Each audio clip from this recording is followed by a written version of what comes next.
ભર ચોમાસે જગતનો તાત ભૂખે મરવાની સ્થિતિમાં મહુદાના ખેડૂતોએ મહી સિંચાઈના અધિકારીઓ સામે મોરચો ખોલ્યો।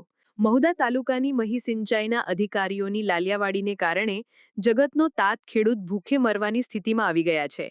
મહુદાના તોરણિયા પાસેની કેનાલ નંબર 11માં છેલ્લા કેટલાય સમયથી પાણી આવ્યું નથી, તેમજ અધિકારીઓ કેનાલને સાફ કરાવતા નથી, જેથી આ વિસ્તારની મોટાભાગની જમીન પડતર પડી રહેતા ભર ચોમાસે ખેડૂતોને પોક મૂકીને રડવાનો વારો આવ્યો છે। મહુદા શહેરની હદમાં આવેલ તોરણિયા પાસેની કેનાલ નંબર 11 પાસે જમીન ધરાવતા ખેડૂતોની સ્થિતિ ના હસાઈ ના રડાઈ જેવી થઈ ગઈ છે।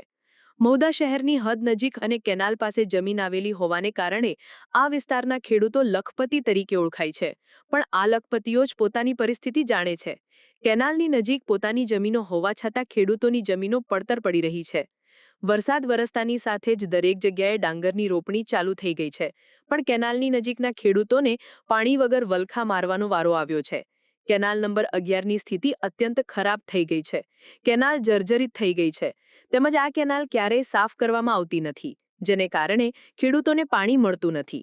જ્યારે ખેડૂતો મહી સિંચાઈમાં પાણીના રૂપિયા તો જમા કરાવે જ છે, પણ ભર ચોમાસે રોપણીના સમયે પાણી નહીં મળતા આજે ખેડૂતોએ જાતે કેનાલ સાફ કરી હતી, તેમજ સિંચાઈ વિભાગની હાય હાયના નારા લગાવી પોતાની નારાજગી વ્યક્ત કરી હતી। મારું નામ વાઘેલા શૈલેષ કુમાર રમેશભાઈ, મહુદા ગામનો હું જાગૃત ખેડૂત છું અને વર્ષોથી વારંવાર ઉનાળાની અંદર લિખિત રજૂઆત કાર્યપાલક ઇજનેર શ્રી મહી સિંચાઈ વિભાગને અમે આલેલી છે કે આ 10 નંબરની માઇનર તોરણિયા જે મોટી કેનાલથી આવે છે એની સાફ સફાઈ માટે અમે લિખિત રજૂઆત કરેલી છે।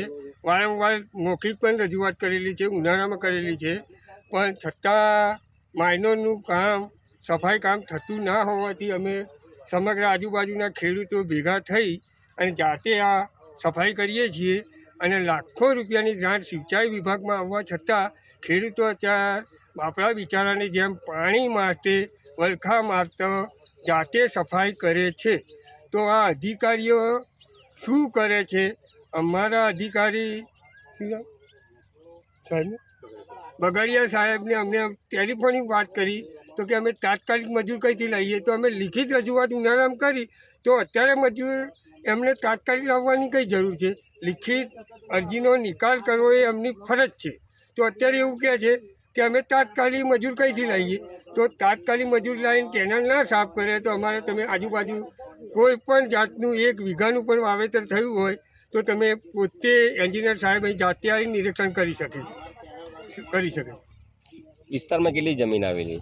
વિસ્તારમાં સૌથી વધારે વધારે ખેડૂતોની જમીન 80 વીઘા છે, ખાલી મહુદાના ખેડૂતોની તોરણિયા માઇનર ઉપર, અને તોરણિયાના ખેડૂતોની લગભગ 125 વીઘા જમીન છે અને તમામ ખેડૂતો 10 નંબરની માઇનર ઉપર જ નિર્ભર છે, કારણ કે આજુબાજુ સિંચાઈના કૂવા છે નહીં અને જેના કૂવા છે એ પોતે એનું પ્રાઇવેટીકરણ કરે છે કે નાના ખેડૂતોને પાણી આપતા નથી।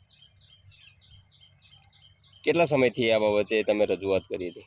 લગભગ ઉનાળામાં રજૂઆત કરી, પછી ઉનાળાની અંદર મૌખિક અમે અમારા કાઉન્સિલરને લઈને રજૂઆત કરી, વારંવાર રજૂઆત કરી, એક વાર તો લિખિત આપ્યું છે અને 2 વાર મૌખિક રજૂઆત કરી છે।